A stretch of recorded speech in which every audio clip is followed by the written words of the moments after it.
In the fading light of autumn, Sarah Matthews ran her hand over the peeling wallpaper of her new country home. At 8 months pregnant and newly divorced, the house's suspiciously low price had been a blessing she couldn't ignore. The locals avoided her gaze at the market. The realtor had skipped showing her the basement, and last night she'd discovered a child's shoe buried in the garden, caked with what looked unmistakably like dried blood. Something terrible had happened here, something the entire town seemed determined to forget. The previous owners had vanished without a trace, 15 years ago, leaving everything behind, including secrets buried in these walls. What happened to the family who lived here before? And why does everyone pretend they never existed? Sarah Matthews eased herself onto the creaking porch swing, one hand resting on her swollen belly. The October breeze carried the scent of fallen leaves and impending rain.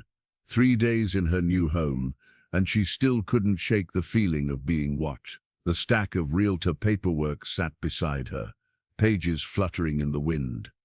She'd been organizing her documents when she noticed the strange omissions, sections about the previous owners completely redacted. History of the property, conspicuously absent. Just bureaucratic nonsense, Jessica Hayes had said when handing over the keys. The important thing is this place is yours now. At that price, best not to ask too many questions. Sarah hadn't been in a position to argue, not with the baby coming in less than a month, and her ex-husband's final message still burning in her mind. I never wanted this life anyway. A car approached, slowing as it passed her driveway. The elderly doctor from town, Ellen Park. She'd been the only person to smile at Sarah yesterday at the market. Thought I'd check in, Dr. Parker called, climbing out with her medical bag. Small town courtesy. Plus, we don't get many 8-month pregnant ladies moving in alone. I'm fine really, Sarah said, but the company was welcome. Dr. Parker's eyes were kind but evaluating as she checked Sarah's blood pressure. Running a bit high. This move can't be easy in your condition. Easier than staying where I was. The doctor nodded, understanding without needing details. The Matthews place now, is it? Is it? Been vacant a while. The price was right, though it needs work. Sarah hesitated. Did you know the previous owners? The paperwork is incomplete. Something flickered across Dr. Parker's face. The Millers. Nice family. Left suddenly. Years back. Why did they? Town history lesson can wait. You focus on resting. Dr. Parker packed her bag with practiced efficiency. Call me anytime, day or night. After the doctor left, Sarah returned to exploring her new home. The 2-story farmhouse had good bones despite the neglect. In what would become the nursery, she noticed an oddity, a cabinet nailed shut. The neighboring one opened easily, but this one had been deliberately secured. Sarah fetched a hammer, curiosity overriding caution. Inside was nothing but dust and the faint smell of something metallic. On the back wall, childish writing. James was here. In the kitchen she noticed paint that didn't quite match on one section of wall. Beneath the top layer, something darker showed through. Sarah scraped with her fingernail and froze. The dark red underneath wasn't paint. The sound of boots on her porch interrupted her investigation. Miss Matthews? Walter Green from next door. An elderly man with weathered hands stood awkwardly on her porch. Brought some fresh eggs from my hens. Thank you, Sarah said, accepting the carton. Please, call me Sarah. Walter nodded, eyes darting around nervously. House settling in all right for you? It's coming along. Did you know the family who lived here before? The Millers? Walter's expression closed like a door slamming. Can't say I did, not well. Kept to themselves. But they had children. I found a cabinet with a boy's name. Best not to disturb things that don't concern you, Walter said sharply. Then softer, young woman like you, baby coming. Focus on your future, not this house's past. I just want to know. Some things are best forgotten. Walter was already backing toward the steps. If you need anything, practical things, I'm just over the hill. After he left, Sarah returned to organizing her papers, mind spinning. She found the incomplete realtor documents again. Studying the redacted sections, someone had taken extraordinary care to erase the Millers from the official record. That night, Sarah woke suddenly in the darkness. A scratching sound came from inside her bedroom wall, faint but persistent, like fingernails trying to get out. She turned on the lamp, heart pounding. The sound immediately stopped. "Hello?" she whispered, feeling foolish. Silence answered her, but as she lay back down, eyes wide in the darkness, Sarah couldn't shake the certainty that something or someone had heard her. The town of Millfield had exactly one grocery store, a fact Sarah was still adjusting to after city living. Gathering her courage and her shopping list, she pushed through the glass doors of Grayson's Market. Conversations halted, faces turned. Then, just as quickly, turned away. Sarah pretended not to notice as she selected a basket and moved through the produce section. Her hand hovered over apples, feeling the weight of stairs between her shoulder blades. "You must be the new homeowner out on Lakeview Road," said a voice behind her. Sarah turned to face a tall man in a sheriff's uniform, his badge reading Richards. "Sarah Matthews," she said, extending her hand. "Just moved in last week." Sheriff Dean Richards' handshake was firm, his smile not quite reaching his eyes. "Settling in all right? Old houses can be temperamental. Nothing I can't handle. Though I'm curious about the history, planning any renovations," he interrupted. "We have permits for that sort of thing. Small ones. Some paint, maybe replace the basement stairs eventually." Something flickered in the sheriff's expression. "Basement work requires special permitting, historical considerations. Best run those plans by my office first." Sarah nodded, filing away his odd reaction. "I'll keep that in mind."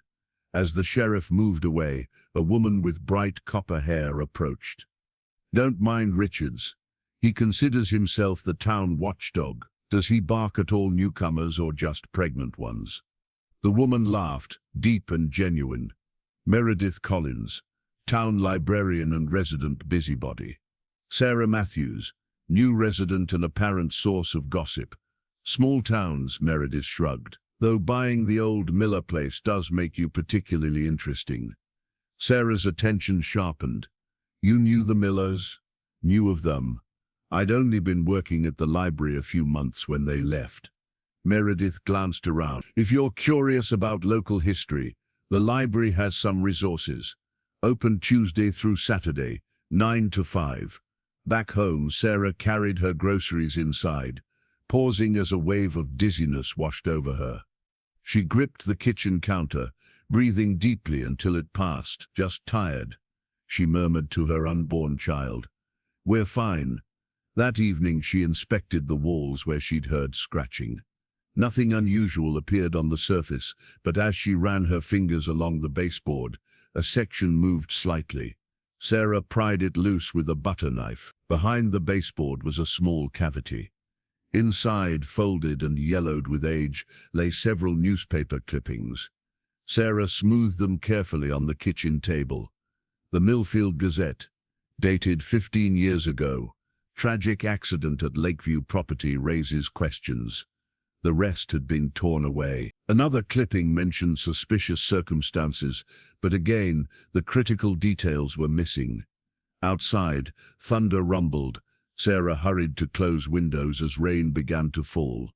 The storm intensified quickly, wind howling around the old house's corners. As she secured the last window, the lights flickered once, twice, then plunged the house into darkness. Sarah fumbled for her phone, activating its flashlight. The sudden brightness created deep shadows in the hallway. And in those shadows, just for a moment, she thought she saw a figure standing by the front door. "Hello?" Her voice sounded small against the storm's backdrop. Lightning flashed, illuminating an empty hallway. But when she moved to the living room window, Sarah caught movement at the edge of her property, a silhouette watching from the tree line before disappearing into the darkness. Hands shaking, she found candles in a kitchen drawer and lit them, their warm glow providing little comfort. The house creaked and groaned under the storm's assault, sounds that could easily hide footsteps. Sarah wedged a chair under her bedroom doorknob that night, the newspaper clippings tucked safely under her mattress. She lay awake long after the storm passed, mind racing with questions. Just as exhaustion finally pulled her toward sleep, her phone rang, the screen illuminating with unknown caller. "Hello?" Sarah answered, voice thick with fatigue. For several long seconds, there was only breathing on the other end. Not threatening, not heavy, just the steady inhale and exhale of someone listening. "Who is this?" Sarah demanded. The breathing continued for 3 more breaths. Then the call disconnected. Sarah stared at her phone, a chill crawling up her spine, despite the warmth of her blankets. Outside her window, the storm had cleared, revealing a bright moon illuminating her overgrown yard, and at the edge of the property she could swear something moved again, watching, waiting, before melting back into the shadows of the trees. "It's not exactly illegal to research public records," Meredith said, leading Sarah through the Millfield Public Library's back rooms, "but we'll be more comfortable without an audience." Sarah followed, one hand supporting her lower back. "I appreciate this. No one else seems willing to talk about the house or the Millers. Small towns bury their secrets deep." Meredith unlocked a door, labeled Local Archives. 15 years isn't that long ago, but you'd think I was asking about medieval history from the responses I got. The small room smelled of old paper and dust. Metal shelving held bound newspapers, property records, and leather-bound town council minutes. "I started with property records," Meredith said, placing a folder on the table. "The house was owned by Thomas and Hannah Miller from 2005 until 2010, when ownership transferred to the bank. Foreclosure? That's where it gets interesting. No foreclosure proceedings, no sale documentation, just a single-page transfer with the bank president's signature. No Miller signatures anywhere." Sarah frowned. "That's not legal, is it?" "Not typically, no. People don't just vanish and banks don't just take properties without paperwork." Meredith hesitated. "The newspaper mentioned a family of 4, Thomas, Hannah, and 2 children, Emily and James." Sarah's hand went instinctively to her belly. "What happened to them? That's the mystery. One day they were there, the next, gone. No forwarding address, no goodbyes. Thomas worked at the old casino resort before it closed. Hannah was a part-time nurse." Sarah's phone rang, interrupting them. "Dr. Parker's number." "Sarah? Just checking on you. Any dizziness since yesterday?" "Actually, yes. At the grocery store. I'd like you to come in tomorrow. Just a precaution, blood pressure in pregnancy isn't something to ignore." After the call, Sarah glanced at her watch. "I should head back, but thank you for this." "I'll keep digging," Meredith promised. The afternoon sky threatened rain as Sarah pulled into her driveway. She paused, studying the house's weathered exterior. Behind one upstairs window, a curtain moved, though there was no breeze. Inside, Sarah took a deep breath, trying to calm her racing heart. "Hello? Is someone here?" Only silence answered. She climbed the stairs carefully, one hand on the banister, the other on her belly. The door to the smallest bedroom, the one she hadn't yet explored, stood slightly ajar. Sarah pushed it open. Empty, like the realtor had shown her. Bare walls, dust-covered floors, a small closet, and above, an attic access panel in the ceiling. She found a chair and, against her better judgment, climbed up to push the panel aside. The smell of old wood and something musty drifted down. Using her phone's flashlight, Sarah hauled herself awkwardly into the attic space. The low-ceilinged room ran the length of the house, filled with shadows and forgotten items. Old furniture huddled under sheets like ghosts, boxes stacked against the eaves. A child's rocking horse, frozen mid-motion, previous owner's storage, the realtor had said when Sarah asked about the attic. "We'll clear it before closing," but clearly that hadn't happened. Sarah moved carefully across the creaking floorboards, drawn to a wooden chest near the dormer window. Inside were baby clothes, yellowed with age, a tiny sweater, a christening gown. Something glinted beneath the fabric. Sarah lifted out a partially burned picture frame. The glass cracked, but intact.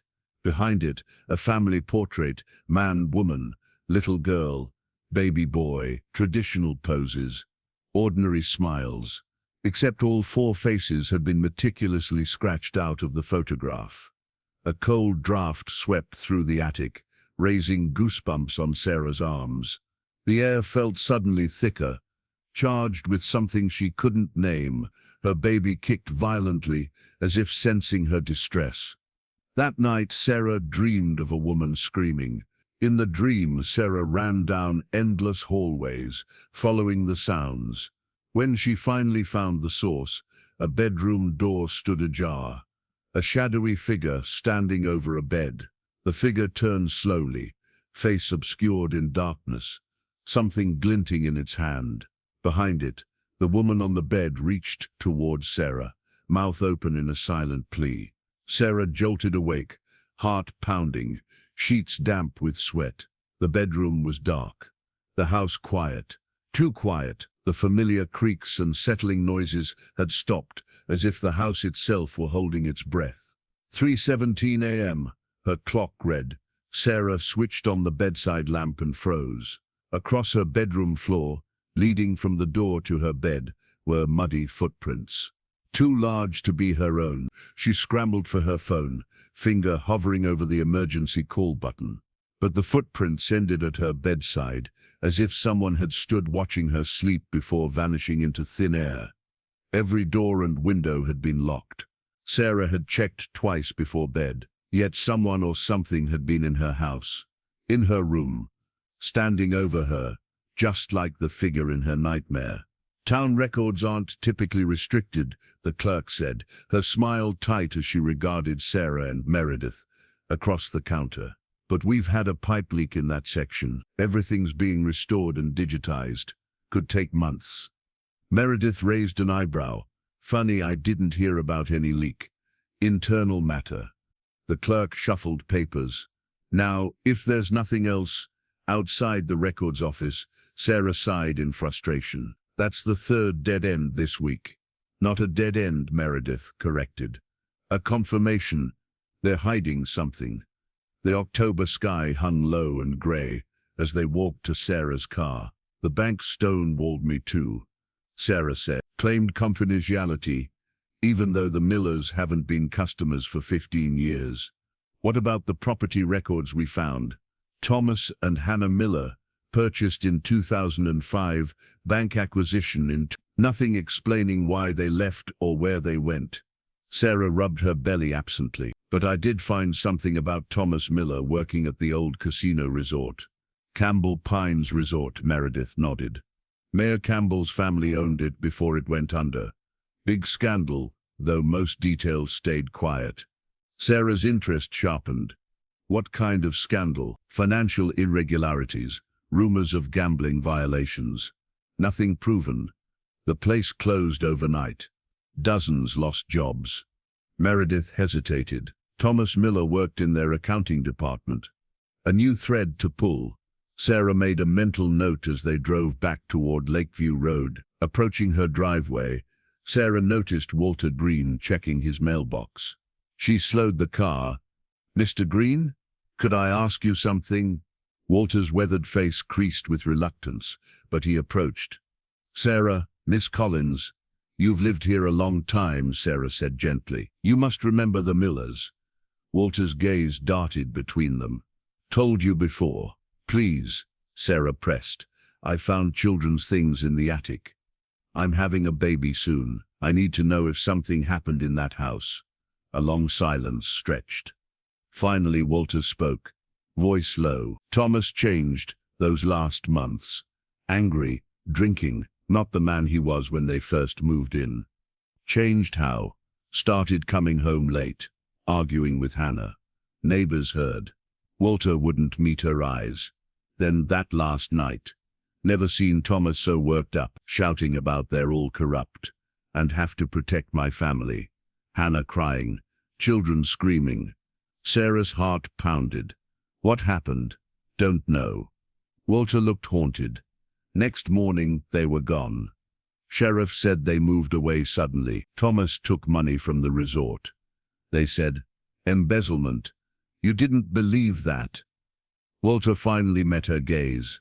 What Thomas did was unforgivable. That's all I know. He retreated to his house without another word. That afternoon, Sarah stood at her basement door, flashlight in hand. The realtor had skipped this part of the tour, claiming the stairs needed repair. She'd been avoiding it, but the time for caution had passed. The wooden steps creaked ominously as Sarah descended into the musty darkness. Her flashlight beam cut through layers of dust and cobwebs. The unfinished space spread before her, concrete floor, stone foundation walls, exposed beams overhead. In one corner stood an old washing machine and dryer. Another held boxes of holiday decorations. But what caught Sarah's attention were the drawings on the wall beside the stairs. Childish figures in crayon. A house, a family, the sun. Sarah moved closer, inspecting the images. One showed 4 stick figures, tall man, woman with long hair, girl, small boy. Next to it another drawing, the same family but with a 5th figure looming behind them, impossibly tall and dark. Stepping back, Sarah's flashlight beam swept across a support beam. Her breath caught. Carved into the wood was a strange symbol, a circle with radiating lines, enclosed in a square. It looked deliberate, almost ritualistic. As she leaned closer to examine it, dizziness swept over her again, more intense than before. Sarah grabbed the beam for support, her vision swimming. From somewhere in the basement came the sound of children laughing, faint but distinct. "Hello?" she called, voice shaking. The laughter stopped abruptly. Sarah spun around, flashlight beam bouncing wildly across the walls. She was alone, yet the feeling of being watched pressed in from all sides. She backed toward the stairs, heart racing. As her foot hit the bottom step, a loud creak sounded from the floorboards above. Someone walking in her kitchen. Sarah froze. Heavy footsteps crossed directly overhead, then stopped at the basement door. "Hello?" she called again, hating the tremor in her voice. The door at the top of the stairs swung open. Sheriff Richard stood silhouetted against the kitchen light. "Miss Matthews," neighbor called about possible trespassers. His gaze swept the basement. "Everything all right down there?" Sarah clutched the railing, suddenly aware of how vulnerable she was. "Fine, just exploring." The sheriff's expression remained unreadable. "Find anything interesting?" Behind him the kitchen lay empty. No signs of how he'd entered her locked house. Sarah no longer trusted her senses. The laughter in the basement, the figure watching from the trees. It could be pregnancy hormones, stress, or an overactive imagination. But the muddy footprints and the sheriff's unexplained entry into her locked house were undeniably real. She needed evidence, something concrete to validate her growing unease. After a restless night, Sarah drove to the hardware store in the next town over, returning with a small security camera and new door locks. "Documenting the house renovation?" asked the sales clerk as he rang up her purchase. "Something like that," Sarah replied. Back home, she installed the camera in the living room, angled to capture the front entryway and stairs. 2 more locks went on the front door, and window stops on every ground floor window. After securing her home, Sarah dialed the number on Jessica Hayes's realtor card. The conversation was brief and unsatisfying. "I'm sorry you're having second thoughts, Miss Matthews, but the sale is final," Jessica said, her professional veneer firmly in place. "As for the previous owners, I disclosed everything legally required." "Did you know there are children's drawings in the basement, or a family's belongings still in the attic?" A pause. "The bank handled the property liquidation. Any remaining items were meant to be cleared before closing." Why wasn't I allowed to see the basement during the showing? Safety concerns. Those stairs needed repair, and the blood stains under the kitchen paint. Were those a safety concern too? The line went silent for so long Sarah thought they'd been disconnected. Then, Jessica's voice returned, tight and controlled. I suggest you focus on preparing for your baby, Miss Matthews. Some houses have quirks, old stains, settling noises. It doesn't mean anything sinister. People don't just disappear without a trace. Sometimes they do. Jessica's tone left no room for further discussion. Now, if you'll excuse me, I have another appointment. That afternoon, Sarah met Meredith at the town market. They browsed produce while speaking in low voices. The records clerk called my supervisor, Meredith said, examining an apple with unnecessary interest. Complained I was harassing her about restricted files. They're definitely hiding something. More than you know. The library board president, Mayor Campbell's brother-in-law, suggested I focus on the upcoming children's reading program instead of dwelling on ancient history. Sarah placed a few apples in her basket. 15 years isn't ancient. Exactly. And there's more. Meredith lowered her voice further. I checked back issues of the Gazette for the entire month of April when the Millers disappeared is missing from the archive. The back of Sarah's neck prickled with unease. Someone removed them. Recently too. The librarian before me kept meticulous inventory records. As they approached the checkout, conversations hushed. An elderly woman with cloudy eyes looked directly at Sarah, her expression unreadable. You're the one in Hannah's house, the woman said, her voice carrying in the sudden silence. A middle-aged man took the elderly woman's arm.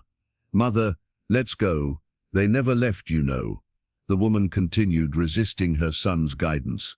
They're still in the house. I'm sorry, the son murmured to Sarah. My mother gets confused. Mrs. Thornton. Alzheimer's. What does she mean? Sarah asked. But the man was already leading his mother away. Eliza Thornton, Meredith whispered.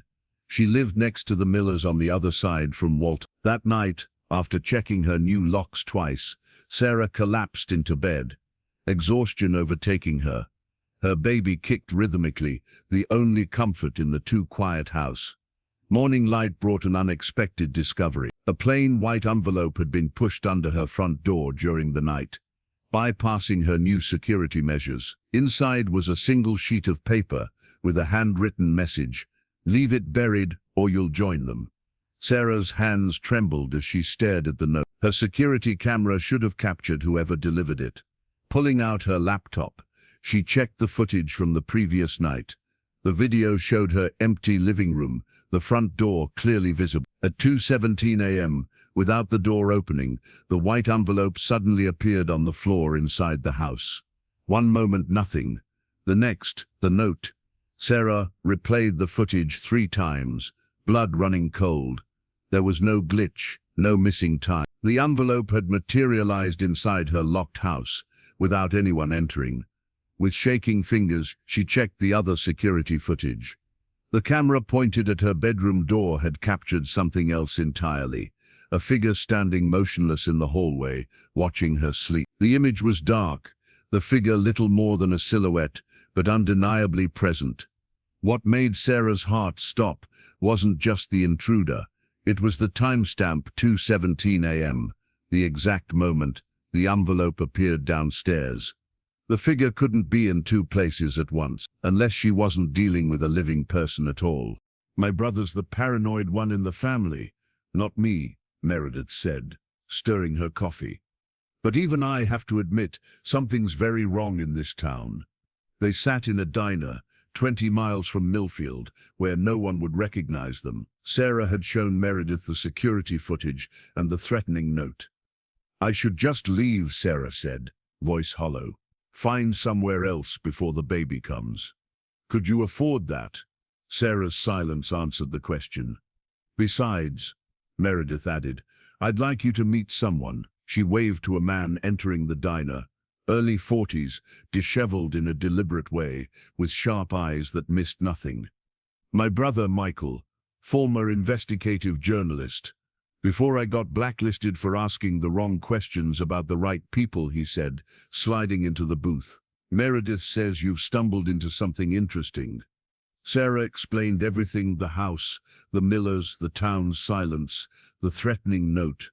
Michael listened without interrupting, occasionally jotting notes. Classic small-town cover-up, he said finally. But the supernatural elements are unusual. I'm not claiming ghosts, Sarah said, but I can't explain what's on that video. I'm not dismissing you. Actually, this reminds me of an investigation I started years ago. Financial irregularities at Campbell Pines Resort, never published because my editor killed it. Sarah leaned forward. Thomas Miller worked there. In accounting, Michael nodded. I tried contacting him back then. Too late. He'd already disappeared with his family. They didn't just leave town, Meredith said.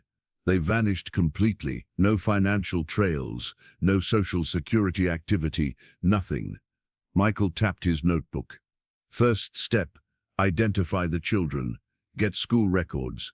Sarah returned home with a plan, and for the first time in weeks, a sense of purpose. While Michael used his journalism contacts to dig into county records, she would focus on the children, Emily and James Miller. What had happened to them? That evening, Sarah examined the master bedroom more carefully. Walter had mentioned Thomas and Hannah arguing. Had it escalated beyond words? In the closet, she noticed the ceiling panel looked newer than the surrounding material. Standing on a chair, she pushed against it. The panel shifted, revealing a hidden storage space. Sarah retrieved a flashlight and examined the cavity. Inside was a child's shoebox containing crayon drawings, disturbing images of a dark figure standing over beds, watching children sleep. Some drawings showed the same strange symbol she'd found in the basement. As Sarah reached deeper into the hiding space, her fingers brushed paper. She carefully extracted a folded page, covered in childish handwriting. Dear Santa, I know Christmas is far away, but please help us now. Dad is scared. Mom cries when she thinks we're asleep. The bad man comes at night. He stands in our room and watches us. Dad says we might have to go away forever. Please tell the bad man to leave us alone. Emily says I'm a baby, but I'm scared. James Miller, age 7. Sarah's throat tightened. She returned to the closet, searching for more evidence, but found nothing else. That night, she woke to the sound of her bedroom door creaking open. Paralyzed with fear, she watched as the temperature in the room seemed to drop. The baby in her womb became unusually active, kicking frantically. A child's whisper came from the doorway. He's coming back. The security camera footage the next morning showed nothing. No intruder, no open door.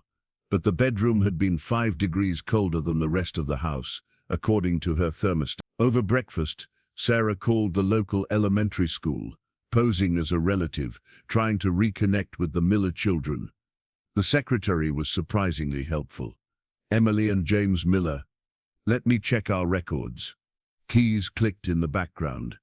Yes, they attended here until April. Withdrawn suddenly, no transfer paperwork filed. That's unusual. We need those forms for state reporting. Do you remember them? Sarah asked carefully. Before my time, but let me transfer you to Mrs. Abernathy. She taught 2nd grade back there. A moment later, an older woman's voice came on the line. This is Patricia Abernathy. I'm researching the Miller family, Sarah said, abandoning her cover story. James and Emily, what were they like? A long pause. Who did you say you were? Someone living in their old house, finding things that suggest they didn't just move away. Another pause. Emily was bright, creative, 4th grade, top of her class. James was quieter, sweet boy, but seemed nervous that last year. Drawing concerning pictures, falling asleep in class. What kind of pictures? Dark figures in his home. The school counselor spoke with Mrs. Miller, who claimed James was having nightmares. But then, Mrs. Abernathy's voice dropped. Thomas started behaving erratically, showing up disheveled for parent meetings, claiming they were watching his family. We were considering a call to child services when they vanished. Did anyone investigate their disappearance? Sheriff said they fled after Thomas embezzled money. Her voice held doubt. I never believed it. Thomas adored those children. After the call, Sarah stared at her notes. Every answer raised more questions. But one thing was becoming clear. The Millers hadn't left willingly, and someone in Millfield wanted that truth to stay buried. The county records building stood grey and imposing against the autumn sky. Michael waited in the parking lot, leaning against his weathered sedan. My contact's giving us 15 minutes, he explained, as Sarah approached. Buildings officially closed for inventory. Inside, a middle-aged woman with librarian glasses led them through silent hallways. I'm risking my job, Mike, she whispered. This better be important. Life or death, Diane. Literally. In a back room, Diane unlocked a filing cabinet. These were sealed by court order. I don't know what you're looking for, but make it quick. Michael worked methodically through the files while Sarah kept watch. Here, he said finally, holding up a folder. Sheriff's Department, April 2010. They photographed the contents rapidly. Incident reports, witness statements, evidence logs. One document made Sarah's blood run cold. A missing persons report for Hannah Miller, filed by her sister 3 days after the family's disappearance.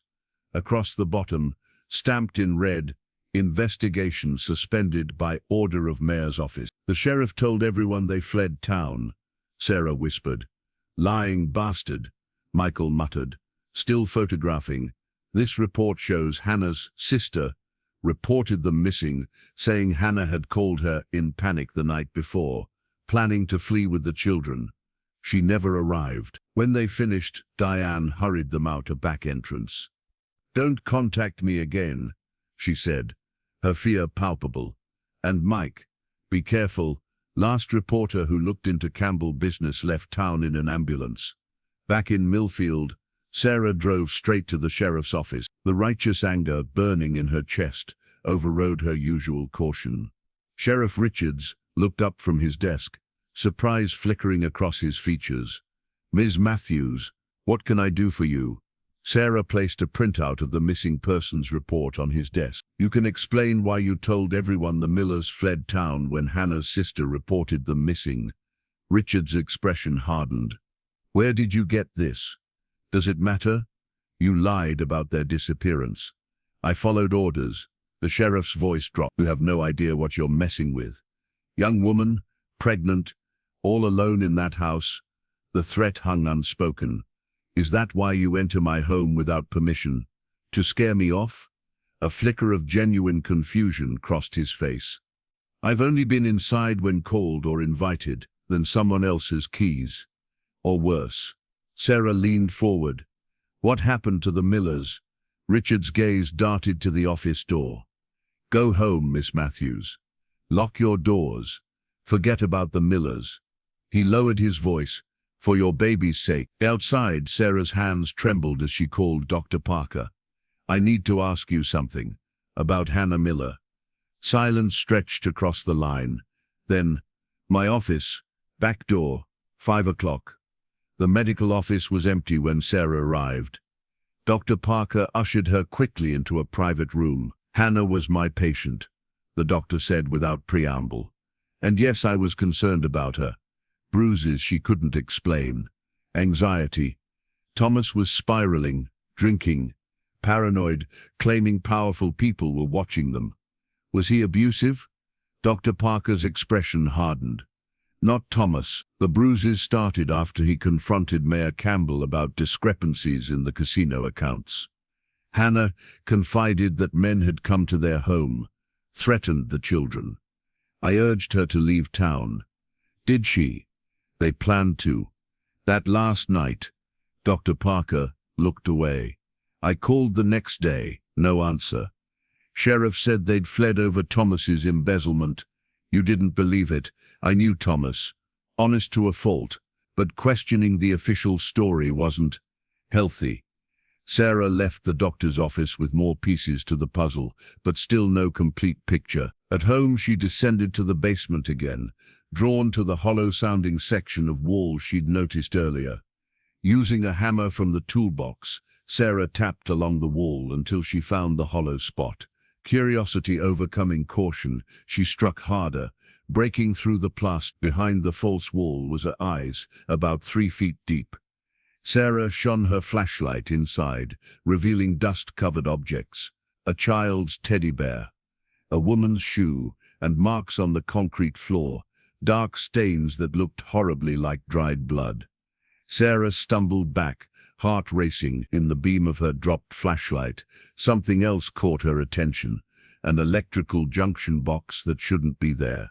Opening it revealed not wires but a folded paper, a hand-drawn map of the property, with an X marked in the far corner of the basement. Her discovery was interrupted by the security app on her phone, motion detected at her front door.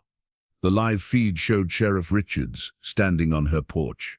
Beside him, 2 deputies carried what looked like excavation equipment. Sarah quickly photographed her discoveries, then concealed the broken wall with an old shelving unit. As she climbed the basement stairs, she heard pounding at her front door. "Miss Matthews, Sheriff's Department, open up." Sarah composed herself and opened the door, blocking the entrance. "Sheriff, this is unexpected." Richard's gaze was hard.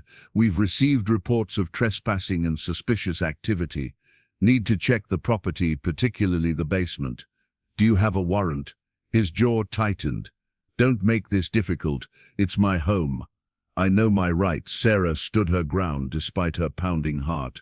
No warrant, no entry. As they argued, Sarah's phone vibrated with a text from Michael. "Got info. Meet now. Life-death. Diner 20 Mi North." Richards must have seen something in her expression, expecting someone. "My doctor," Sarah lied. "She's on her way to check my blood pressure, which you're currently elevating. So unless you have a warrant, please leave." The sheriff studied her for a long moment. "We'll be back." The threat in his voice was unmistakable. When they left, Sarah grabbed her emergency bag and hurried to her car. Whatever Michael had found couldn't wait, not with the sheriff preparing to excavate her basement. Michael hunched over his laptop, barely acknowledging Sarah as she slid into the booth across from him. The roadside diner was nearly empty, a forgotten waypoint between destinations. "I've been connecting dots all day," he said without looking up. "The Campbells have owned this county for 3 generations. Mayor, judge, police chief, all in their pocket. What about Thomas Miller?" "Found something interesting in those county files." Michael finally met her eyes. Thomas wasn't just a low-level accountant. He had a forensic accounting background. The resort hired him specifically to clean up bookkeeping irregularities after an IRS flag. So he discovered something in their finances, something big enough to get his family killed. Michael turned his laptop to show a spreadsheet. Casino reported declining revenues for 3 years before closing. Yet Mayor Campbell's personal wealth tripled in the same period. Money laundering, classic setup. Over-report expenses, under-report revenue, pocket the difference. I've seen it before in Atlantic City, but Campbell Pines was small potatoes compared to those operations. So why kill a family over it? The waitress refilled their coffee, eyeing them curiously before moving on. "There's more," Michael continued. "Thomas Miller had gambling debts, significant ones, to the Campbell organization." Sarah frowned. "So they had leverage over him. Why not use it to keep him quiet?" "That's the million-dollar question." When Sarah returned home, she found her front door ajar. Heart pounding, she considered driving away, but the thought of someone in her house, her baby's future home, steeled her resolve. She called Michael, who promised to arrive in 20 minutes, then cautiously entered. The house appeared untouched at first glance. Then she noticed the attic access panel in the hallway ceiling, hanging open. Sarah grabbed a knife from the kitchen and slowly climbed the stairs, listening for any sound. The attic was dim, dust motes dancing in the fading afternoon light through the small window. Someone had disturbed the stored items, boxes moved and furniture uncovered. But what caught Sarah's attention was a section of rafters, now exposed, and the item tucked between them. Wrapped in a child's blanket, crusted with dark stains, lay a hammer. Even without forensic testing, Sarah recognized dried blood. The sound of a car in her driveway made her start. Carefully rewrapping the hammer, she took it and hurried downstairs. Through the window she saw Mayor William Campbell himself stepping from a black SUV. Sarah quickly hid the hammer in her kitchen cabinet. As the doorbell rang, she straightened her shirt and composed her expression. "Miss Matthews," Campbell said when she opened the door. His silver hair and tailored suit projected authority and wealth. "I don't believe we've formally met." "William Campbell, town mayor." "What brings you by, Mayor Campbell?" "Community outreach. I welcome newcomers personally." His smile never reached his eyes. "May I come in?" Sarah reluctantly stepped aside. Campbell surveyed her living room with the air of a man appraising property values. Lovely home, despite its age. The Millers had renovated extensively before their departure. "About that," Sarah said, deciding direct confrontation might reveal something. "I've heard conflicting stories about the Millers. Sheriff claims they fled after embezzlement, yet Hannah's sister filed a missing persons report." Campbell's expression hardened momentarily before his politician's mask returned. "Unfortunate situation. Thomas Miller had gambling issues, took money to cover debts. When discovered, they fled rather than face charges. With no belongings? Leaving a child's shoe in the garden?" The mayor's eyes narrowed. "You seem unusually interested in former residents, Ms. Matthews. When their belongings are still in my house, and their blood is under my kitchen paint, yes." A tense silence stretched between them. Campbell broke it with a hollow laugh. "Old houses have many stains. As for belongings, the bank repossession process can be imperfect. So can investigations into missing families." Campbell's facade cracked slightly. "Let me offer some friendly advice. Millfield values its privacy and its peace. Dredging up old stories disrupts that peace." He stepped closer. "I'd hate for your child to be born into an unwelcoming community." The threat hung in the air between them. Before Sarah could respond, headlights swept across the front window. Michael arriving, expecting company, Campbell asked. "My contractor," Sarah lied. "Nursery renovations." The mayor nodded, moving toward the door. "Consider what I said, Miss Matthews. For your child's sake." He paused at the threshold. "And you might want to have your basement foundation checked. I hear there are structural concerns." After Campbell left, Michael examined the hammer while Sarah recounted the mayor's thinly veiled threats. "We need to get this tested," Michael said, carefully rewrapping the potential murder weapon. "The mayor mentioned my basement specifically," Sarah said. "He knows something's down there." "The sheriffs were bringing excavation equipment earlier," Michael noted. "They'll be back with a warrant next time." That night, after Michael left with the hammer to contact a forensics expert he trusted, Sarah sat in the nursery rocking chair, one hand on her belly. "What happened in this house?" she whispered to the empty room. A child's toy truck, sitting abandoned in the corner, suddenly rolled several inches across the floor toward her, as if pushed by an invisible hand. Sarah froze, watching as the room temperature dropped. Her breath clouded in the sudden cold. "Are you Emily, or James?" she asked softly. No response came, but the baby in her womb kicked violently, turning and pressing as if responding to something Sarah couldn't perceive. On the window, condensation formed, and in it, words appeared as if traced by a finger. "Help us."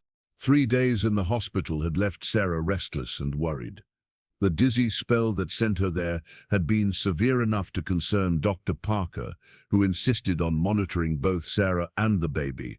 "Your blood pressure is still elevated," Dr. Parker said, checking Sarah's chart. "But the baby's vitals are strong. One more night for observation, then home rest." "I need to get back to the house," Sarah said. "The house can wait. Your health can't." Dr. Parker hesitated. "Have you been taking the prenatal vitamins I prescribed?" "Religiously." "Why?" "Your blood work shows some anomalies. I've ordered more tests." After the doctor left, Sarah stared at the ceiling, mind racing. Michael had been checking on the house daily, but the investigation felt stalled. The hammer had been sent to Michael's forensics contact, but results would take time. They might not have. A soft knock interrupted her thoughts. Meredith stood in the doorway, a small overnight bag in hand. "Brought your things. And news." Sarah sat up eagerly. "What did you find?" "Michael's gone missing." The words hit Sarah like a physical blow. "What do you mean, missing?" "He went to meet his forensics contact last night. Never came home." Meredith's voice trembled slightly. "His apartment was ransacked. Laptop gone." "Have you called the police?" Sheriff Richards took the report himself. Seemed concerned, too concerned. "If you understand me." Asked a lot of questions about what Michael was working on. Sarah's mind raced. The hammer. They found out about the hammer. "There's more." Meredith lowered her voice, glancing toward the hallway. "I went to your house this morning. Someone's been inside." "How could you tell?" "Because they left something for you to find." Meredith reached into her bag and removed a Ziploc bag containing a folded paper. "This was on your kitchen table." Inside the bag was a worn journal, its leather cover cracked with age. Thomas Miller was written inside the front cover in neat handwriting. "I didn't read it," Meredith said, "but whoever left it wanted you to." Sarah carefully examined the journal without removing it from the protective bag. The pages were filled with increasingly frantic handwriting. Dates, times, observations. Thomas Miller had documented his descent into paranoia, or his discovery of real danger. October 12, 2009. Third discrepancy found in resort accounts. $75K missing from convention receipts. Campbell authorized unusual cash transfers. Need more evidence before reporting. November 28, 2009. Black SUV parked outside house again. Hannah thinks I'm imagining things. I'm not. January 4, 2010. Man in suit approached Emily after school. Told her he was Daddy's friend. Security officer intervened.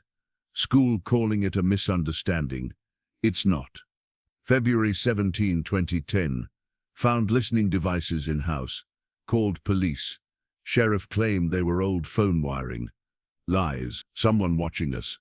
March 3, 2010. Hannah found bruised after grocery trip. Claims she fell. Eyes tell different story. Children sleeping in our room now. The entries grew more disturbed, the handwriting more erratic, until the final entry dated April 15 found evidence Campbell using resort to launder money for someone bigger. Not just embezzlement, something worse. Calling FBI tomorrow. Hannah and kids pack leaving tonight for her sisters. They found the bodies. They'll find us too if we stay. Sarah looked up, blood running cold. Bodies? What bodies? Keep reading, Meredith said. There's one more page. The final page wasn't a diary entry but a hasty map, the resort property with an X marked behind the service buildings. Next to it, Thomas had scrawled, "Concrete foundation poured without permits, March 2008, 3 casino critics went missing same month." Sarah carefully returned the journal to the bag. This wasn't just about money laundering. Thomas found evidence of murder, and paid for it with his family's lives, Meredith added grimly. "We need to get this to authorities, real authorities, not the sheriff. Michael was trying, now he's gone too." Meredith's eyes filled with tears. Sarah reached for her hand. "We'll find him, but first, I need to get out of this hospital." That night after Meredith left, Sarah was awakened by a nurse checking her vitals. "Sorry to disturb you," the young woman whispered. "Doctor's orders, checks every 2 hours." As the nurse adjusted her IV, Sarah noticed something odd.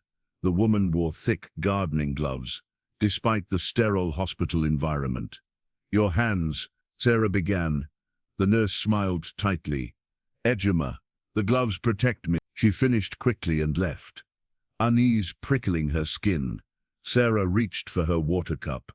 As she sipped, a bitter taste registered too late. Her vision immediately began to blur at the edges. Fighting the encroaching darkness, Sarah fumbled for the call button. Her fingers felt leaden, uncooperative. The last thing she saw before consciousness faded was the door reopening and Sheriff Richards stepping into her room. When Sarah awoke, Meredith was beside her bed, face pale with worry. "Thank God," she breathed. "You've been unconscious for hours. They're saying you had a reaction to medication." Sarah struggled to focus. "Richards, he was here. No one saw him. I've been here since they called me. The journal, safe, hidden." Meredith leaned closer. "But there's something else. While you were unconscious, someone broke into your house again. The hidden wall in the basement. It's been completely demolished." Sarah struggled to sit up. "We need to leave, now. You can barely stand. They tried to kill me, Meredith. Next time they won't fail." The motel room was sparse but clean, 30 miles from Millfield and paid for in cash. Sarah sat on the edge of the bed. Thomas Miller's journal open beside her. Meredith had gone to get supplies, leaving Sarah alone with her thoughts and the growing life inside her. A knock at the door made her freeze. "Delivery," called a male voice. Sarah approached cautiously, peering through the peephole. A man in his 50s with a weathered face stood holding a paper bag.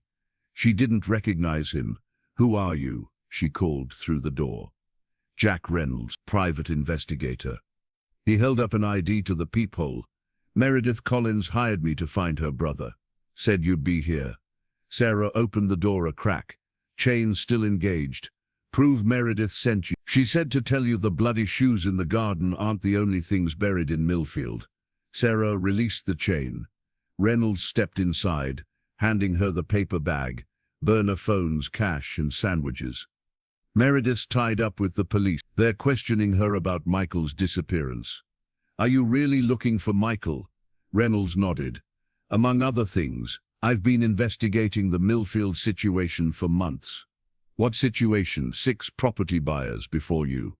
Reynolds took out a small note. "All put deposits on your house. All mysteriously backed out before closing." Sarah stared at him. "The realtor never mentioned this." "Jessica Hayes wouldn't.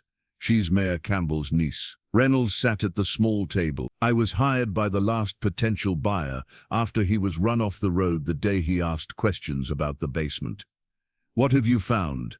"Records of Thomas Miller planning to meet with FBI the day after he disappeared. Financial documents suggesting the resort was laundering money for someone bigger than the Campbells. And now, a missing journalist." Sarah showed him the journal.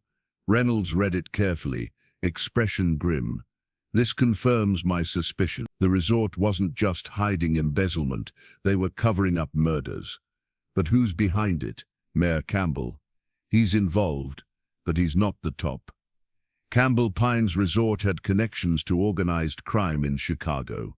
The mayor's just the local manager. Sarah absorbed this, one hand absently rubbing her belly. "How does this connect to my house? I believe the Millers are buried on the property. Thomas knew too much. Hannah and the children were collateral damage." A chill ran through Sarah. "There's a hidden room in the basement. Sheriff's department tried to excavate it." "To remove evidence," Reynolds agreed. "But why leave the journal for you to find?" "Someone wants the truth revealed," Sarah said. "Someone on the inside who can't come forward directly." Reynolds nodded. "I have a contact at the casino who might know more. Ex-employee who worked with Thomas. You should stay here while I—" "No," Sarah stood. "I'm coming with you. Staying alone isn't safe, and I need answers." The former casino employee lived in a small apartment on the outskirts of the next town. Martin Reeves had aged beyond his 50 years, his hands trembling slightly as he poured coffee. "Thomas was a straight arrow," he said. "Too straight for that operation. Started asking questions about cash deposits, special guests, private rooms." "What kind of special guests?" Reynolds asked. "Politicians, businessmen, occasionally girls who didn't look professional, but weren't staff either." Reeves stared into his coffee. "There were rumors about parties at the lodge on the property. Invitation only." "Did Thomas mention bodies?" Sarah asked. Reeves paled. "Where did you hear about that?" His journal. He wrote that they found the bodies and marked a location on the resort ground. The old service building foundation. Reeves nodded. Thomas came to me shaking like a leaf, said he'd accessed financial records showing massive payouts to construction crews for emergency concrete work. Dates aligned with 3 missing persons, a journalist and 2 environmental activists who'd opposed the resort's expansion. He suspected they were buried in the foundation, Reynolds concluded. He had proof, took photographs of the night work, said the mayor himself supervised the concrete pour. Reeves's hands trembled harder. I told him to let it go. He wouldn't. What happened to the photos? Sarah asked. Thomas kept everything in a safe deposit box at First Millfield Bank, said it was his insurance policy. Sarah and Reynolds exchanged glances. The box would have been emptied when they disappeared, she said. Not this one, Reeves replied. Thomas was paranoid by then, opened it under a different name, with Hannah as the only authorized accessor. Used her maiden name. Do you know what it was? Keller. Hannah Keller. Box was at the downtown branch. Back at the motel, Sarah spread out their findings while Reynolds made calls. Thomas Miller had uncovered a money laundering operation that concealed something far worse. The murder of people who threatened the resort's operation. The question is, Sarah mused, if Thomas had evidence locked away, why kill him instead of just destroying it? Because they didn't know about the safe deposit box, Reynolds suggested. Or they couldn't access it without drawing attention. So the evidence might still be there. 15 years later, Reynolds nodded. First thing tomorrow, we visit First Millfield Bank. Sarah's phone buzzed. A text from Meredith. Police released me. Them still missing. Don't come back to town. Sheriff, watching house. As Sarah showed Reynolds the message, the lights in the motel room flickered, then went out completely. In the sudden darkness, Sarah felt the temperature drop, the familiar cold that accompanied the presence in her house. What the hell?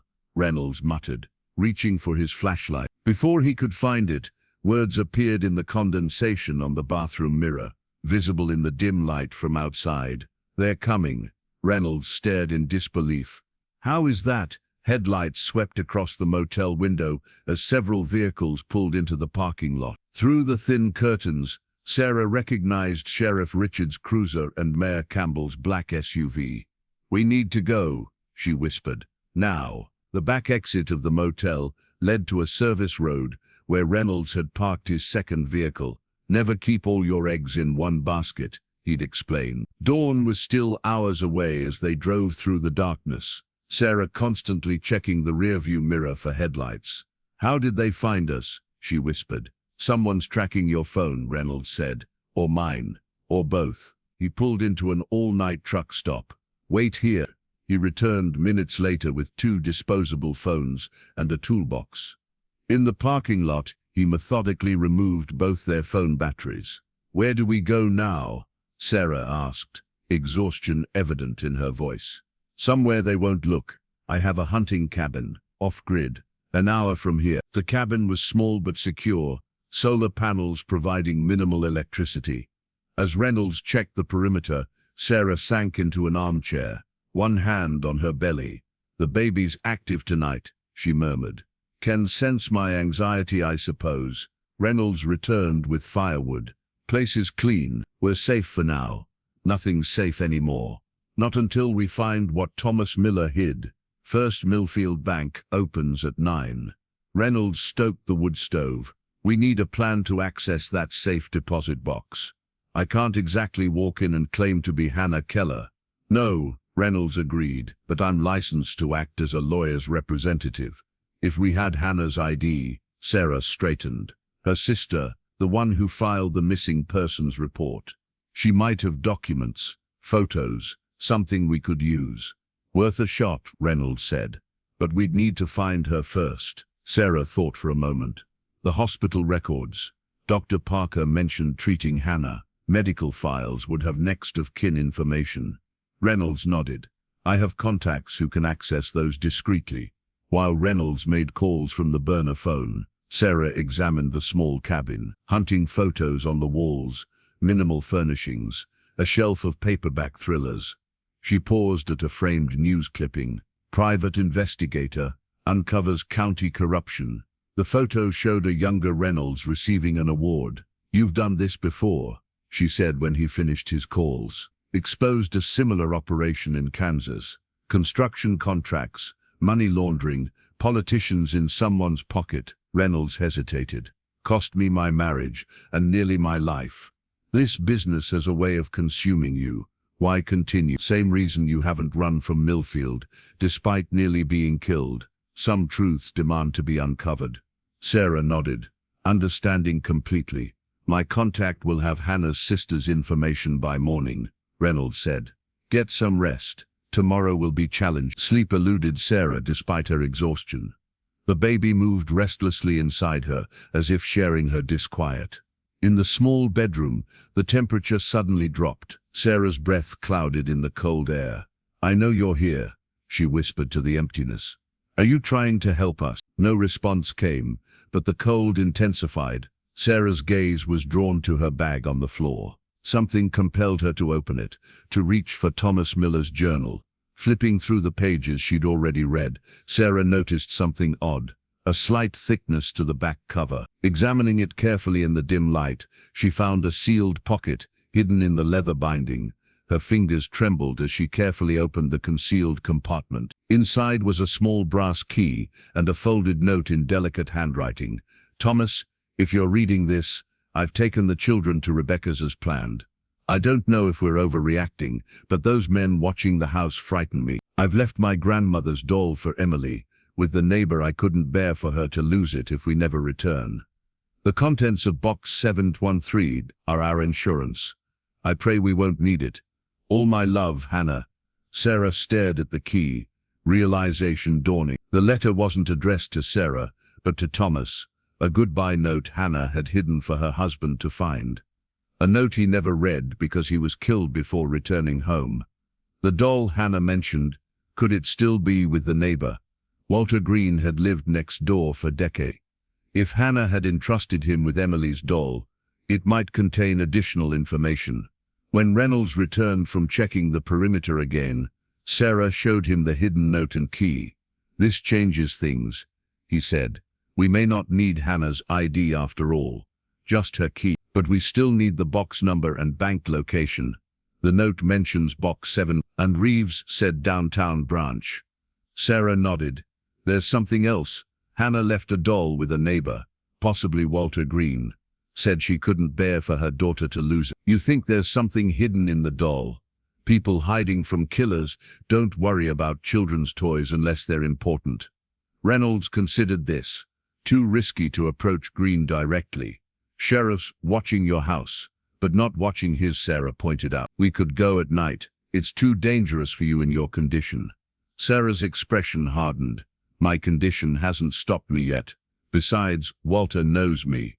He might talk to me when he wouldn't talk to you." Outside, the wind picked up, branches scraping against the cabin's roof. The sound reminded Sarah of fingernails on walls, the first manifestation she'd experienced in the house. "Reynolds," she said quietly, "I don't think the Millers are trying to frighten me. I think they're trying to show me what happened to them.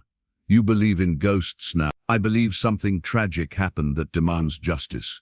Sarah held up Hannah's note, "and I believe this is the first step toward providing it." Moonlight filtered through bare branches as Sarah and Reynolds approached Walter Green's property.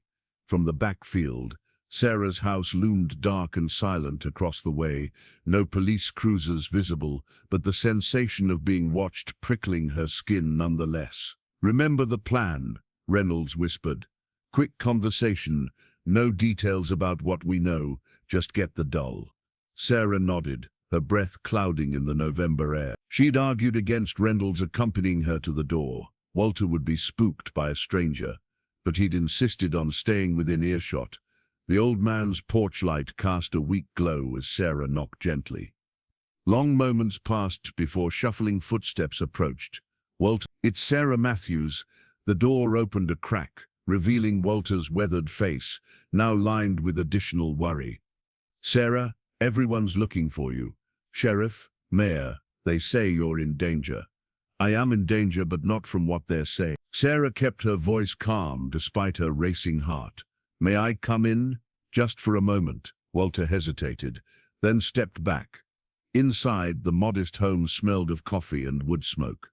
A shotgun leaned against the wall near the door. "Expecting trouble?" Sarah asked, nodding toward the weapon. "Always prepared." Walter gestured toward a worn couch. "You shouldn't be here, Sarah. Town's on edge." "I know about the Millers, Walter. What really happened to them?" The old man's expression shuttered. "Told you before I found Thomas's journal. I know he discovered something at the resort. I know they were planning to run." Sarah leaned forward. "And I know Hannah left something with you before they disappeared. A doll for her daughter, Emily." Walter's face paled. "Who told you that?" "Hannah did. It wasn't exactly a lie. Hannah's note had led her here." Walter stared at her for a long moment, then abruptly stood. "Wait here." He disappeared into a back room, returning minutes later with a cardboard box. "Kept it all these years. Couldn't bear to throw it away. Figured someday someone would come asking." He placed the box on the coffee table between them. "Never thought it would be another pregnant woman." Inside the box lay a porcelain doll with blonde ringlets and a blue dress.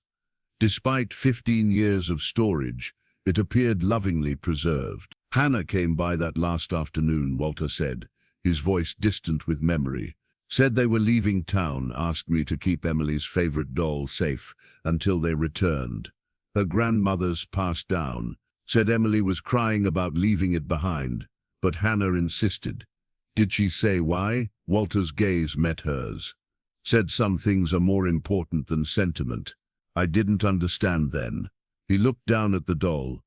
"The next day, sheriff said they'd fled after Thomas stole money. Never believed it myself. Thomas wasn't the type." "Did you tell anyone about the doll?" "No one ever asked." Walter's eyes filled with tears. "Should have done something, said something. But in this town," he trailed off. "The implications clear." "Did you hear anything that last night?" Sarah pressed gently. Walter's hands trembled. "Shouting, then quiet. Too quiet." Next morning, their car was still there, but no sign of them. He swallowed hard. Few days later, middle of the night, saw men at the house, taking things out in garbage bags. Heavy ones. Sarah felt ill. "You saw them remove bodies?" Walter nodded almost imperceptibly. "Sheriff's department. Mayor's men. Told myself I was imagining things. Had to keep living here." His gaze sharpened. "They'll do the same to you if you don't leave. I need to expose what happened first." Sarah carefully lifted the doll. "May I take her?" Walter nodded. "Should have given her to authorities years ago." "The authorities are part of this, Walter." Understanding passed between them. Walter walked to his window, peering out at the darkness. "Someone's coming." Car just turned onto the road. Sarah clutched the doll, heart raced. "Is there another way out?" "Cellar door leads to the backfield." Walter grabbed his shotgun. "Go. I'll stall them." Reynolds met her at the cellar exit, taking in her expression and the doll in her arms. "Company? Sheriff or mayor?" "Walter's covering for us." They moved quickly through the darkness toward their hidden vehicle. Behind them, the sound of a car door slamming echoed across the field. Back at the cabin, Sarah carefully examined the antique doll. Its porcelain face stared blankly, offering no obvious clues. "There must be something special about it," she murmured. "Hannah wouldn't have singled it out otherwise." Reynolds turned it over in his hands, feeling along the seams of the cloth body. "There's something inside." Using a pocket knife, he carefully opened a few stitches in the doll's back. From the stuffing, he extracted a small USB drive and what looked like a folded letter. "Technology and tradition," Reynolds remarked, holding up both items. Sarah unfolded the letter first, revealing Hannah's delicate handwriting. "To whoever finds this, if you're reading this, something has happened to us. Thomas discovered financial records at Campbell Pines Resort, showing money laundering for Chicago organized crime. Worse, he found evidence linking Mayor Campbell to 3 murders. Bodies buried in the resort's new foundation.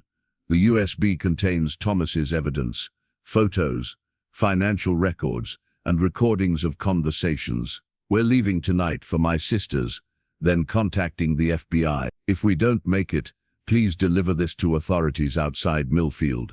For our children's sake, please help. Hannah Miller, April 15, 2010.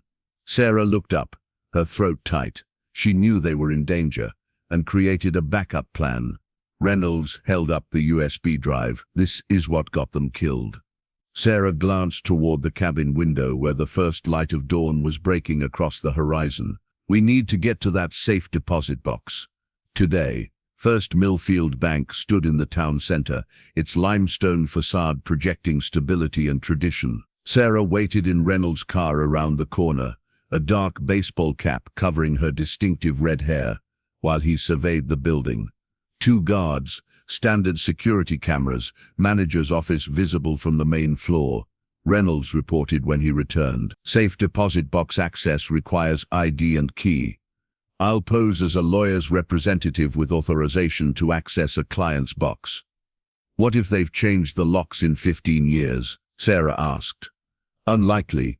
Banks rarely change safe deposit locks unless there's evidence of tampering. The burner phone rang. Meredith, Sheriff's Department is searching my apartment, she whispered.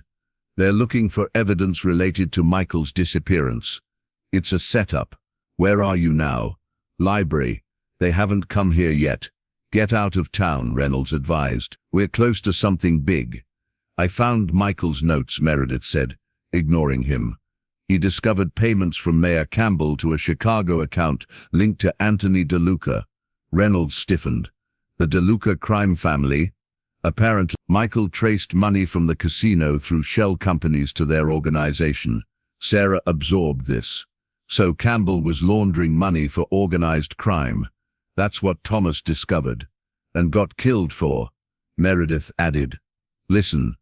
Either line went dead. Meredith, Sarah's knuckles whitened around the phone. No response. Reynolds started the car. We need to move now. If they're rounding up everyone connected to this investigation, we can't leave her. We can't help her if we're caught too. Best chance is to get what's in that safe deposit box and get it to federal authorities. Inside the bank, Reynolds approached the manager's desk with practiced confidence. Sarah several steps behind him, head lowered. Martin Graves, representing Carson Legal Services, he said, presenting convincing but falsified credentials. I need access to box 713 for an estate matter. The manager, a thin man with nervous eyes, examined the paperwork. This box hasn't been accessed in many years, Mr. Graves, hence the estate issue. We've only recently located the key and authorization documents. The manager hesitated. Our policy requires I have all necessary documentation, including the death certificate and executor appointment. Reynolds slid across more papers, forgeries he'd prepared at the cabin. Unless you'd prefer I contact our client's attorney about the delay. Minutes later, they stood in the private viewing room, the metal box between them on the table. He called someone, Sarah whispered, while retrieving the box, made eye contact with the guard. We have maybe 5 minutes, Reynolds agreed, inserting Hannah's key. The box opened with a click. Inside lay a sealed manila envelope, a small recording device, and a USB drive nearly identical to the one from the doll. Backup of the backup, Reynolds murmured, quickly photographing everything with a small camera. Sarah opened the envelope. Inside were photographs, nighttime shots of men unloading something heavy from a truck behind the resort. Mayor Campbell clearly visible, directing the operation. Another series showed concrete being poured in what appeared to be a hasty nighttime construction project. Most damning was a ledger page showing payments labeled cleanup, following the names of the 3 missing people Thomas had referenced in his journal. This is enough to launch a federal investigation, Reynolds said, carefully repacking everything. We need to copy it all first. No time. We take it with us. That's theft. It's evidence recovery, Reynolds countered. Thomas and Hannah meant for this to reach authority. As they prepared to leave, the viewing room phone rang. The manager's voice came through, strained. Mr. Graves, there's a call for you at the front desk. Sheriff's Department. Reynolds and Sarah exchanged glances.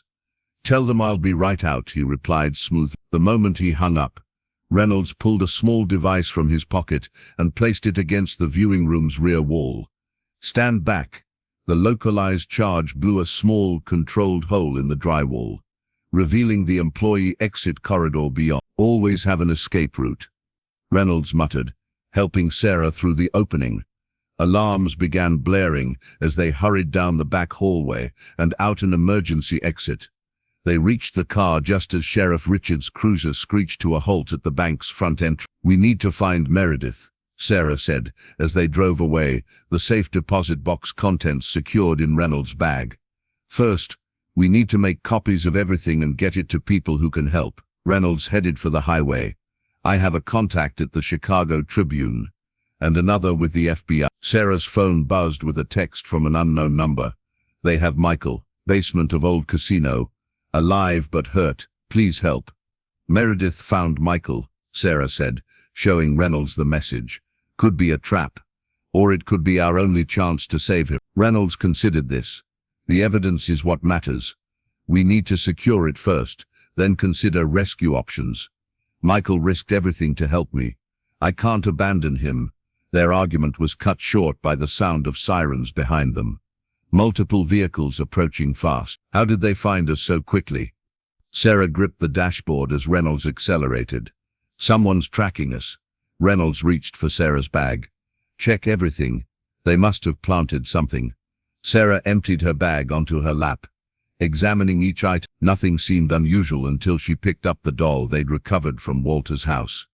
"The doll," she whispered, turning it over. "There's something in the head." She felt a small, hard object beneath the porcelain. Reynolds took a sharp turn onto a dirt road, momentarily losing their pursuers. "Tracking device? Or—" Sarah carefully cracked the doll's head, revealing a small recording device inside. Red light blinking. "It's been recording everything we've said." Reynolds' expression hardened. "Someone's been playing us from the beginning. We need to assume everything is compromised," Reynolds said, driving erratically down back roads. "Every conversation, every plan." Sarah stared at the doll's fractured head, the small recording device now deactivated in her palm. Who would have access to this technology 15 years ago? And who would think to check Walter's house now? Someone who knew about the doll. Someone who's been watching this whole time. Reynolds's knuckles whitened on the steering wheel. "Walter?" "No." Sarah shook her head. "He was genuinely afraid. You saw his face when the car approached. Acting. He could have called them himself." Sarah considered this but couldn't reconcile it with Walter's haunted eyes. If not Walter, then who? Someone close to the investigation. Reynolds pulled into an abandoned gas station, killing the engine. Someone who knows what we know. The implications hung between them. Reynolds methodically checked the evidence from the safe deposit box for additional tracking devices, finding none. "We need to get this to the FBI immediately," he said. "My contact in Chicago can arrange a meeting away from Campbell's influence." Sarah's mind raced. What about Michael? And Meredith?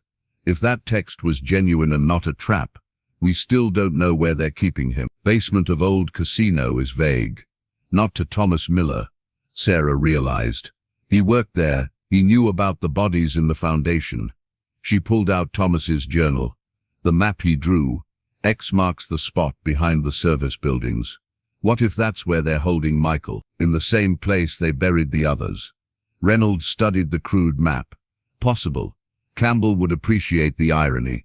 "We have to check," Sarah insisted. "Too dangerous. We secure the evidence first, then come back with authorities. That could take days. Michael might not have that long." Sarah placed a protective hand over her belly. "I'm not suggesting we confront them.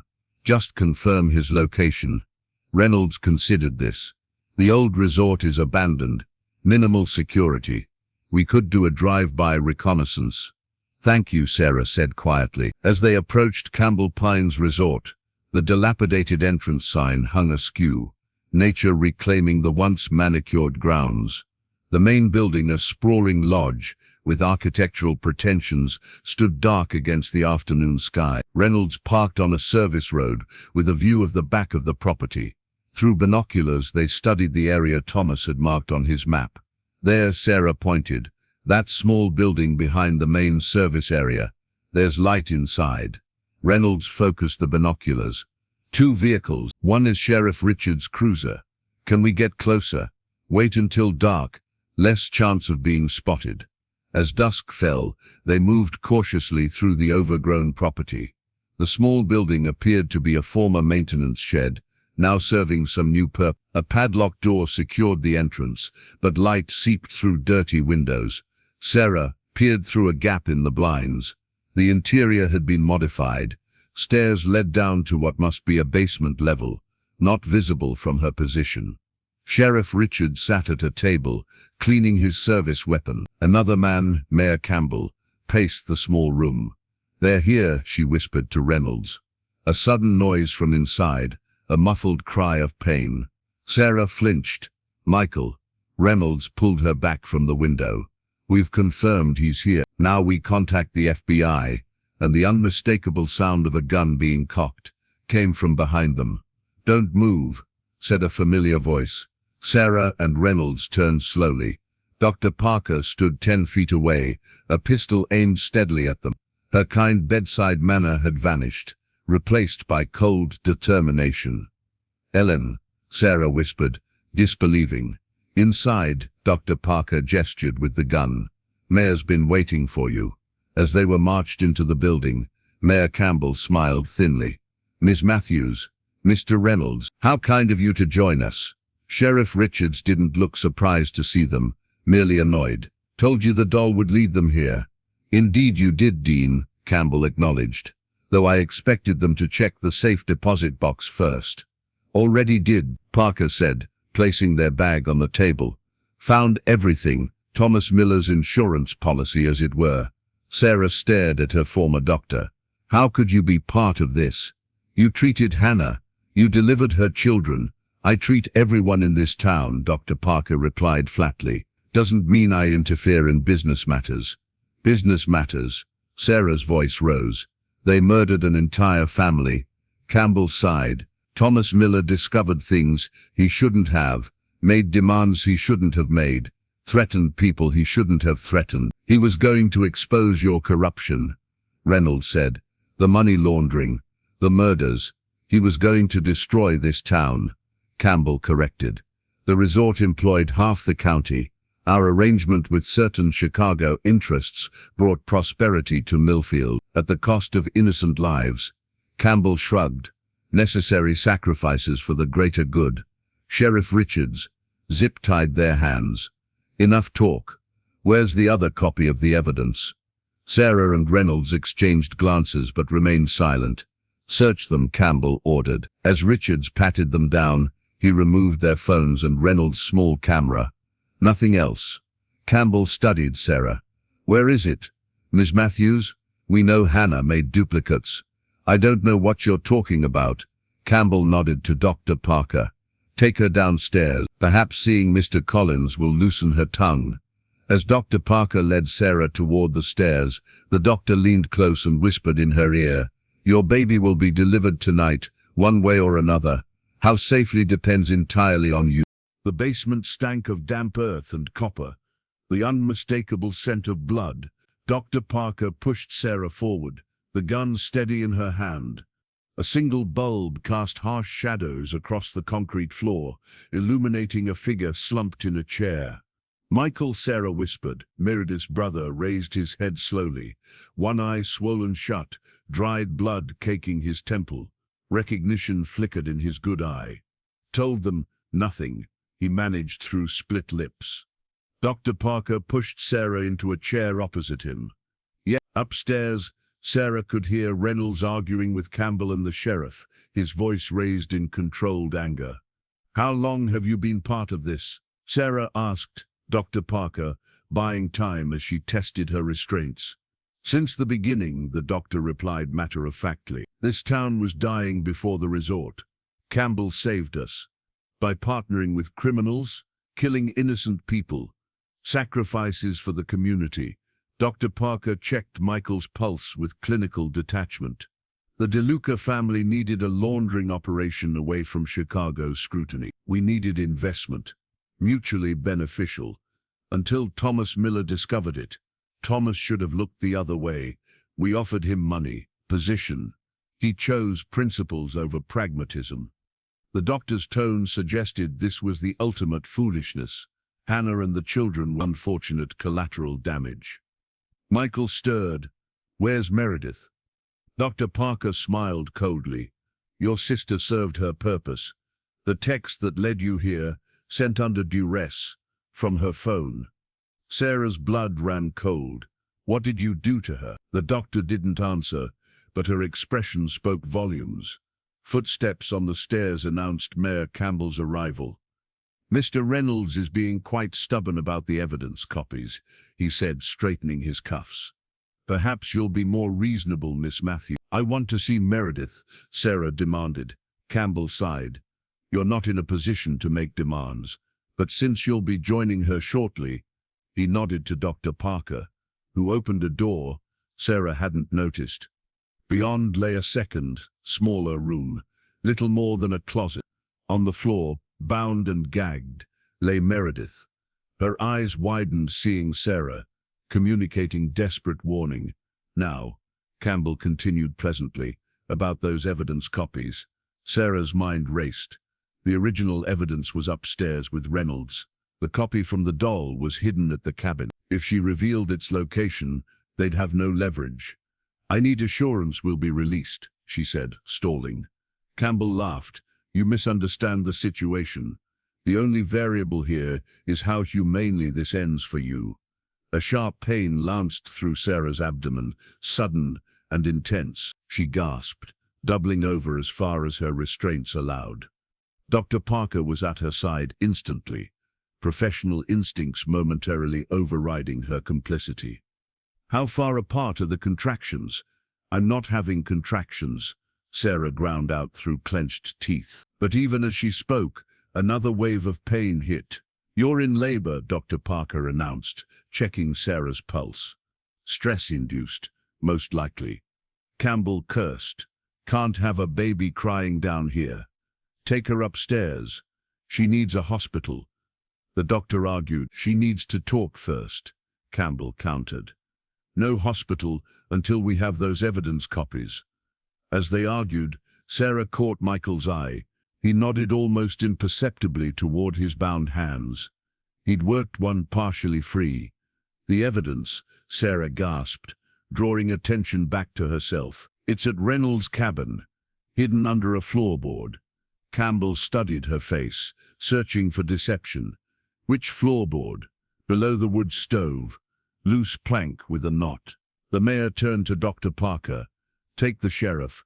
Retrieve it." "She needs medical attention," the doctor protested. "You have your medical bag. Deliver the baby here if necessary." Campbell's tone brooked no argument. "I'll watch them." After Dr. Parker and Sheriff Richards left, Campbell pulled up a chair, facing Sarah. "You've caused quite a lot of trouble, Miss Matthews. Reopening old wounds, disturbing settled matters." "Murdered families aren't settled matters," Sarah retorted, wincing as another contraction gripped her. "The Millers made their choice," Campbell said, checking his watch. "As did you," continuing this investigation despite numerous warnings. Behind Campbell, Michael worked silently at his restraints, making incremental progress. "Why keep the house?" Sarah asked, distracting Campbell. "Why not destroy it completely?" "Real estate values," Campbell said simply. "Besides, hiding in plain sight is often most effective. No one wants to believe horror happens in ordinary places." Another contraction hit, stronger than before. Sarah breathed through it, fear mounting. Her baby couldn't be born here, in this blood-soaked place. "Your child will be adopted by a good family," Campbell said, misreading her expression. "That much I can promise." "We're not monsters, just murderers," Sarah spat. Campbell smiled thinly. "Pragmatists. This town survives because hard decisions get made." Outside, the wind picked up, rattling the small basement window. The single bulb flickered once, twice, then stabilized. The temperature in the room seemed to drop several degrees in seconds. Campbell frowned, looking around. Damned old wiring. Sarah felt it, the same presence she'd experienced in her house. The unmistakable sense of not being alone, of being watched by something beyond the living. The light flickered again, longer this time, plunging the room into momentary darkness. When it returned, Campbell was standing, clearly unsettled. What the hell? The bulb exploded, showering the room with glass. In the darkness, Sarah heard Campbell curse, followed by the scrape of a chair and a heavy thud. "Sarah," Michael's voice closer than before. "I'm loose." "Where are you?" Before she could answer, a faint blue glow appeared near the wall, illuminating a child's handprint on the concrete. Then another. A trail of glowing handprints leading to the small window. The message was unmistakable. "Michael," Sarah whispered urgently. "Help me up. We're getting out of here. Now." The basement window was small, designed for ventilation, not escape, but desperation made it appear viable. Michael worked frantically in the darkness, using Campbell's fallen chair to break away the frame. "Can you fit through?" he asked, supporting Sarah as another contraction gripped her. "Have to," she gasped, the contractions now coming less than 5 minutes apart. Campbell stirred on the floor, groaning. The blow to his head when he'd fallen wouldn't keep him down much longer. "Meredith first," Sarah insisted. Michael nodded, disappearing into the small room where his sister was held. Moments later, he helped a pale but determined Meredith toward the window. "Never thought I'd be grateful for my yoga classes," Meredith managed weakly as she squeezed through the narrow opening. "Find Reynolds," Michael told her. "He's upstairs. Get help." As Meredith disappeared into the night, Sarah braced herself against the wall. The glowing handprints had faded, but the presence remained, a watchful calm amid the chaos. "Your turn," Michael said, positioning a crate beneath the window. Sarah shook her head. "You go." "I can't make it in my condition. Not leaving you. Your sister needs you, and we need help." Sarah met his eyes. "I'll hide. Buy time." Michael's face twisted with indecision. Another groan from Campbell settled the matter. "I'm coming back with help," he promised, squeezing through the window with difficulty. Alone in the darkness, Sarah felt her way to the small room where Meredith had been kept. It was little more than a closet, but might conceal her temporarily. As she eased the door nearly closed, Campbell regained consciousness. "Matthews," he bellowed, fumbling for his phone. The screen's blue glow illuminated his face, blood trickling from a head wound. "Sheriff Parker, the prisoners are escaping." Sarah pressed herself against the wall, breath held. Campbell's footsteps approached, then stopped. "I know you're still here, Sarah," he called. "Can't run far in your condition." Her entire body tensed as another contraction began. Sarah bit her lip until she tasted blood, refusing to make a sound. "The others might have escaped, but you're delivering my insurance policy tonight." Campbell's voice came closer. "That baby is my ticket out if things go wrong." The door handle turned slowly. Sarah pressed herself into the corner, one hand protectively over her belly. The door began to open. A deafening crash came from upstairs, followed by shouting. Campbell hesitated, then cursed under his breath. The door closed again as he moved toward the stair. The moment his footsteps receded, Sarah eased out of the closet. The basement's layout was simple. Main room, storage closet, and a larger door she hadn't noticed before. It appeared heavily reinforced, with a sliding bolt securing it from this side. Curiosity warred with self-preservation. That door didn't lead outside. It went deeper. Whatever lay beyond must be significant. Decision made, Sarah slid the bolt back and pulled the door open. Stale air rushed out, carrying the unmistakable smell of death. Beyond lay darkness so complete, it seemed solid. Sarah fumbled for her phone before remembering Campbell had taken it. Blind exploration wasn't an option. She needed light. The commotion upstairs intensified, multiple voices shouting, heavy thuds, Something crashed down the staircase. Sarah retreated to the main room just as the ceiling light flickered back on. Impossibly repaired. In its harsh glow stood Reynolds, blood streaming from a cut above his eye. "There you are," he said, relief evident. "Michael found me. Meredith calling for help." Campbell temporarily subdued. Reynolds held up zip-tied hands, "Though I'd appreciate being cut loose." Sarah found a box cutter on a workbench and freed him. "We need to leave before the sheriff returns." "About that," Reynolds said grimly. "Richards just called Campbell's phone." They searched the cabin, found nothing. They're headed back, with reinforcements from Chicago. The DeLuca family, Sarah realized. This just escalated beyond corrupt local officials. Reynolds examined the room. "What's through there?" he asked, nodding toward the open, reinforced door. "Don't know. Found it just before you came down." Reynolds grabbed a flashlight from the workbench and shined it through the doorway. The beam revealed rough stone steps descending to what wanted to be a natural cave or cellar beneath the building. "Wasn't on any blueprints I reviewed," he muttered. A moan from the corner reminded them of Campbell's presence. The mayor was regaining consciousness again, his phone lying just beyond his outstretched fingers. Reynolds kicked the phone away, then secured Campbell more thoroughly. "What do we do with him?" "Bring him," Sarah said, starting for the stairs. "He's our leverage." Another contraction hit stronger, longer. Sarah gasped, leaning against the wall. "How close?" Reynolds asked, concern evident. "Too close.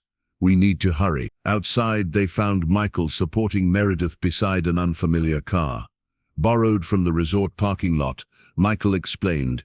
"Keys were in it." "Sheriff and Parker?" Sarah asked, easing into the back seat. "No sign." "Meredith called the state police, but they're at least 30 minutes out." Reynolds deposited a bound and gagged Campbell in the trunk. "Drive toward the main road," he instructed Michael. "We need to intercept the authorities before Campbell's people find us." As they pulled away from the resort, Sarah looked back at the dilapidated building. For a moment she thought she saw two small figures standing at the basement window, a girl and a younger boy, watching them leave. Then another contraction seized her, more powerful than any before. "My water just broke," she announced calmly. "This baby isn't waiting 30 minutes. 1 year later, Sarah knelt in the garden, pressing soil around newly planted rose bushes. Behind her, Lakeview Road stretched peaceful and quiet, the afternoon sun warming her shoulders. "Emma's finally napping," Jack Reynolds said, stepping onto the porch with 2 glasses of iced tea. "Took 3 stories, and your special rocking technique." Sarah smiled, accepting the glass as she joined him. "She's stubborn. Takes after her father," says the woman who gave birth in a car while fleeing murderous corrupt officials. They shared a comfortable laugh, the kind that comes after surviving darkness together. On the porch swing, a stack of newspapers chronicled the aftermath of what the Chicago Tribune had dubbed the Millfield Conspiracy. Headline after headline detailed the arrests, trials, and convictions that had rocked the small town. Mayor William Campbell serving consecutive life sentences for multiple murders. Sheriff Dean Richards, 20 years for conspiracy and obstruction. Dr. Ellen Parker, 15 years for her role as accomplice. 4 members of the DeLuca crime family indicted on racketeering and murder charges. The investigation had expanded to 3 neighboring counties, uncovering a network of corruption spanning decades. Michael's book deal was finalized, Jack said, sipping his tea. True crime publishers fighting over it. Meredith's handling the legal side. "They deserve it after everything they endured," Sarah replied. The siblings had recovered from their ordeal, though Michael still walked with a slight limp, a permanent reminder of his days in captivity. The town of Millfield itself was undergoing rebirth. With the corrupt officials removed, a truth commission had been established, allowing long-silenced residents to share their stories. Walter Green had been the first to testify, his conscience finally unburdened. Jack nodded toward the freshly turned earth in the garden's corner. "The memorial looks nice." Sarah had created a special section of the garden dedicated to the Miller family. 4 stones carefully arranged marked where they had finally found peace. Not their bodies.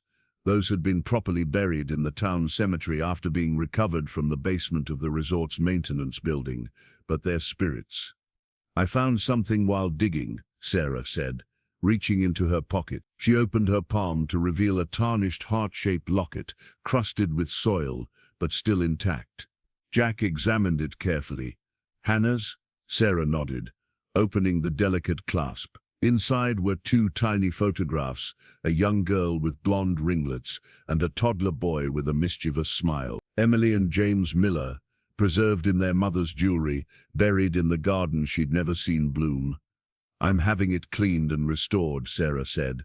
"It belongs in the house, where they can see it." They hadn't discussed the continued presence Sarah sometimes sensed in the house, the occasional cold spot in the hallway, the toys that seemed to move between Emma's naps, the nightlight that turned on by itself when the baby fussed. Jack, for all his pragmatism, had seen enough in that basement to accept some mysteries transcended rational explanation.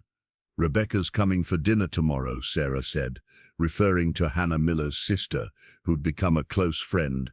"She's bringing more family photos for Emma's room." "You're good for her," Jack observed, giving her closure after 15 years of not knowing. "She's good for Emma too, as close to a grandmother as she'll have."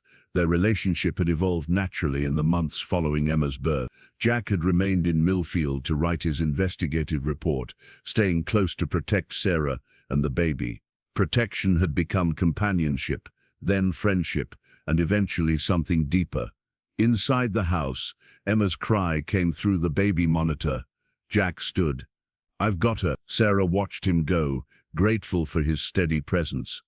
She turned her attention back to the garden, to the memorial stones and the newly planted roses that would bloom each spring. The afternoon breeze carried the scent of earth and growing things, of renewal after dormancy. Sarah closed her eyes, feeling the familiar sensation of not being entirely alone. She'd long stopped finding it frightening. "They're at peace now," she said softly to the presence she felt. Justice was done. A gentle wind stirred the garden, brushing across the rose bushes like a caress. From the corner of her eye, Sarah thought she glimpsed movement, a girl and a boy running across the lawn before vanishing into the sunlight. When Jack returned with Emma, the baby was already smiling, reaching chubby hands toward her mother. "She woke up happy," Jack said, puzzled. "Usually she's cranky after short naps." Sarah took her daughter, gazing into eyes that seemed to hold wisdom beyond their months. "She had company," she said simply. As the afternoon mellowed toward evening, Sarah sat in the porch swing, Emma in her arms, Jack beside her. The house behind them stood solid and welcoming, its dark history exposed and therefore diminished. In the distance, Millfield's church bell rang, marking the hour. "Are you ever sorry you bought this house?" Jack asked, his arm around her shoulders. Sarah considered this, watching the shadows lengthen across her garden, across the memorial stones and Hannah's roses, across the place where a child's bloody shoe had once led her down a path of discovery. "No," she said finally. "Some houses need the right people to heal them." Above them the porch light flickered once in apparent agreement, then steadied, casting a warm glow as night approached.